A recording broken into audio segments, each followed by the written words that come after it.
ஹாய்ங்க, எல்லாரும் எப்படி இருக்கிறீங்க? அமெரிக்காவில் இன்னைக்கு டிகிரி பார்த்தீங்கன்னா 5 டிகிரி டெம்பரேச்சர் இருக்க அத்தனை இலையும் சுத்தமாக உதிர்ந்துருச்சு அப்படி தாங்க சொல்லணும். வெறும் மரத்தில் குச்சி குச்சாதான். அமெரிக்கன் ஸ்கூலில் எஜுகேஷன்ஸ் எந்த மாதிரி இருக்கும் அப்படின்னு சொல்லி நிறைய பேர் என்னோட இன்ஸ்டாகிராம் பேஜில் கமெண்ட் பண்ணியிருந்தீங்க. பசங்களுமே ஸ்கூலுக்கு போகும்போது பேக்குக்குள்ள புக்கு அந்த மாதிரி எதுவுமே எடுத்துகிட்டு போக மாட்டாங்க. என்னோட பசங்க 2 பேரும் இப்போ வரைக்கும் எம்டி பேக் லஞ்ச் பாக்ஸ் மட்டும்தாங்க கொண்டு போயிட்டு இருக்காங்க. எஜுகேஷன்ஸ் ஃபுல்லாகவே ப்ராக்டிக்கல், தியரட்டிக்கல்ஸ், டெமோ அந்த மாதிரி தான் இருக்கும் பேசிஸில்.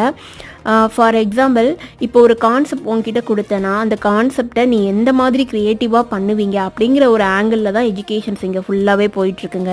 இல்லாமல் என்ன தான் படிக்கிறாங்கன்னே தெரியல. மக்கப் பண்ணி எழுதுகிற அளவுக்கு இங்கே படிக்கவே இல்லை. ஒரு ரைஸ் இருந்ததை வச்சு நான் வெஜிடபிள் புலாவ் மாதிரி பண்ணிட்டேன் இன்னைக்கு. அப்புறமா முட்டை குழம்பு, பச்சை பயிறு, வெஜிடபிள் சாலட், இதுதாங்க இன்னைக்கு லஞ்ச் போடுற ஷார்ட்ஸில்